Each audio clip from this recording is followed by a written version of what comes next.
Petreceți viața împreună cu soția pe care o iubești, în toate zilele vieții tale deșarte pe care Dumnezeu ți le-a dat sub soare.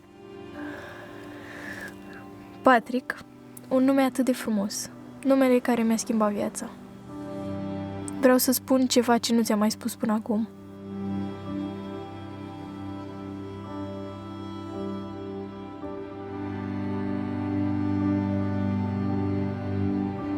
Am avut un moment în care mi-ai mărturisit că vrei cu toată inima să mă protejezi toată viața ta.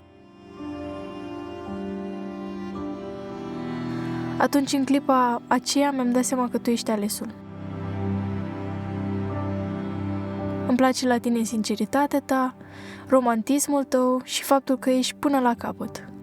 M-am îndrăgostit de ochii tăi, în care privesc și văd oceanul.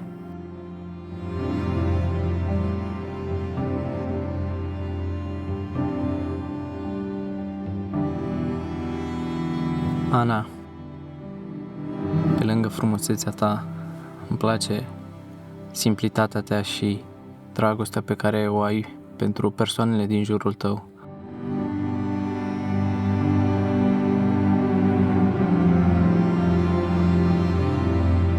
Îți promit de astăzi dragoste, dedicare și smerenie.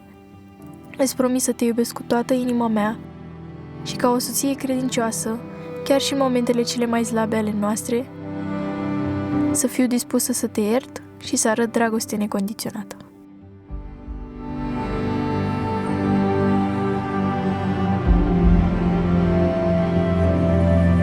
Cetățene Dragomir Patrick, de bunăvoie și nesilit de nimeni, iei în căsătorie pe cetățeana Rusu Ana Maria? Da. Bravo, hotărât, felicitări!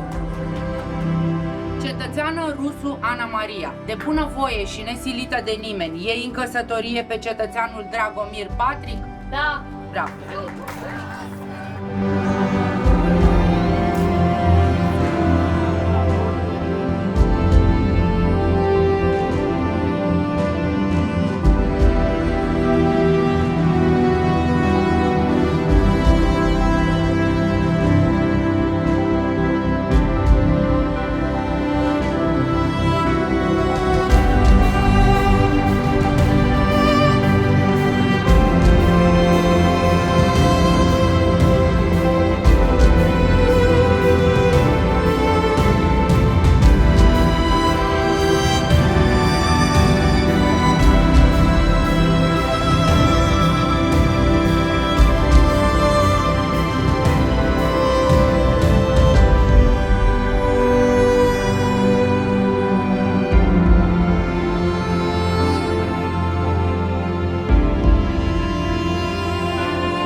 Promit să am grijă de tine, să te iubesc și să-ți fiu mereu aproape și atunci când ne va fi rău și atunci când ne va fi bine și îi mulțumesc lui Dumnezeu că suntem împreună.